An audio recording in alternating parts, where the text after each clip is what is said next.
Hi, I've been wanting to do this video for quite a while now. It's been fucking flat out hectic in the shop, so my apologies for the delay in this, but here we go.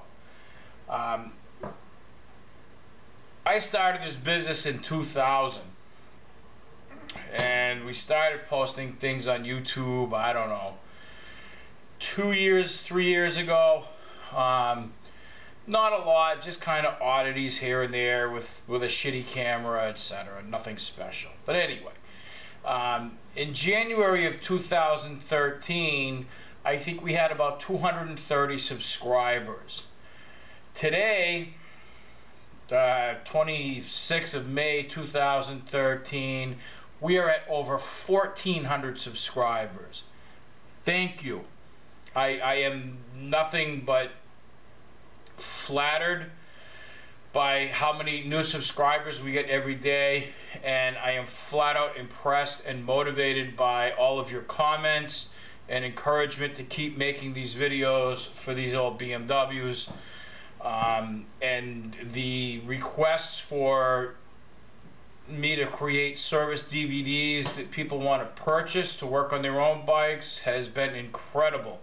I am going to work on that. We have other things in the shop that I have to take care of first, but I do want to get to that. I do want to start doing a full series on oil heads, each different type within reason. Same with the K bikes, same with the oil heads. One thing to realize is most of the work at my business since beginning in July of 2000 has always been oil heads. I don't know if there's more oil heads out there than there are other BMWs,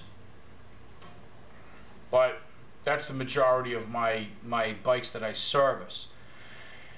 Anyway, my point is, I am overwhelmed with the generosity of a lot of you.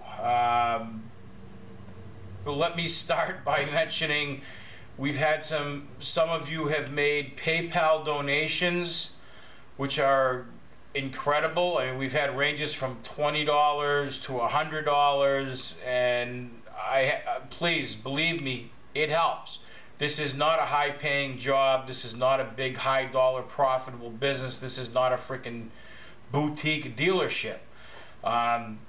Sean and I work our ass off every day. We both have a lot of bills. We both work hard. We both have kids to feed, although he's got one more to feed than I do. It's you know, bills can be overwhelming at times. So thank you, and it's a wonderful gesture of appreciation for the videos that we put out. Certainly not required, but I want to thank Carol, a guy in Alaska who has a K100, who's sent me some questions, and I've tried to reply as quick as possible and get him back on the road. Daniel, who out of the blue sent me $100 through PayPal. That was absolutely wonderful. And Douglas in South Carolina, who sent me $100 as well for helping him out online with his R90/6. That is incredible. Thank you to all of you. I'd also like to mention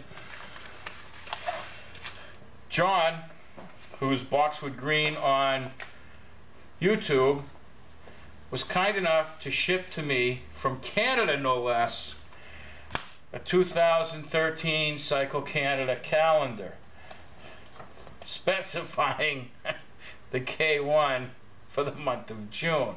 There's a lot of cool bikes in here. This is a really impressive calendar. We have some Zundaps. We have some vintage BMWs. We got an R90S, NSU, MAICO, the dirt bike I never got the opportunity to own. I always wanted an Alpha E.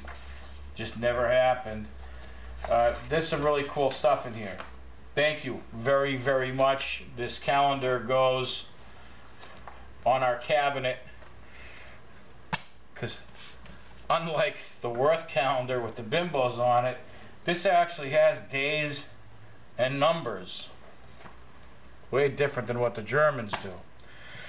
The second thank you I'd like to present is to Grant Fowler in Australia. this tube arrived, and I didn't know what the hell it was. And it turns out to be Grant owns a vinyl shop in Australia, and he sent me a bunch of these, which can be used on my truck, windows, on the lifts, etc. Thank you. I don't even want to think what the postage was $13.70. Plus, I know what vinyl costs. My buddy owns a sign shop, and we trade stuff off all the time. I know the time involved and the cost of vinyl. Thank you, thank you, thank you, thank you to anyone in Australia who needs vinyl done. See Grant, I'm going to post a copy of his business card on the end of this video. So stay tuned, that'll be at the end. So thank all of you. As I said, I'm humbled. It's absolutely incredible. The feedback, the positive feedback we've gotten, including my foul fucking language. Thank you.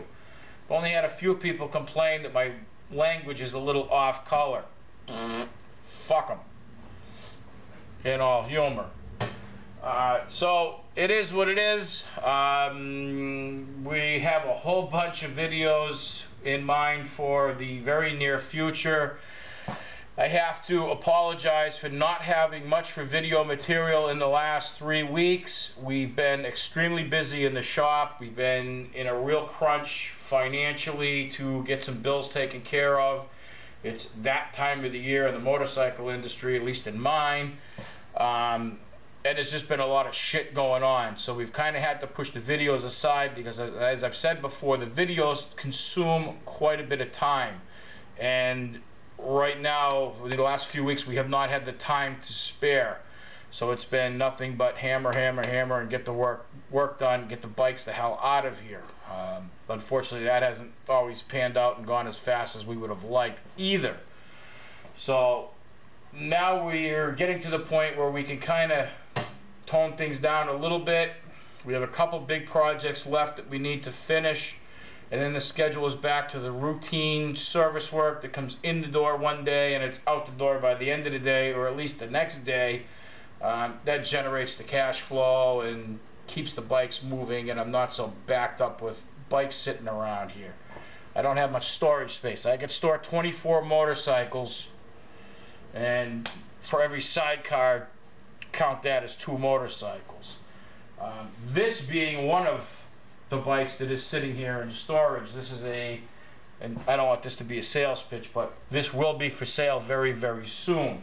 This is a 1984 last edition R100 RS. There is $19,000 invested in this bike. It is being offered for sale for a whole of a lot less than that. I have a few things to do to it before it's ready. You'll see that next week. I'm going to be working on this tomorrow. I want to put an appropriate front tire on it, and I have some other work to do to get it to where I want it to be and ready for sale. It's not mine, it's a customer's. I told, anyway.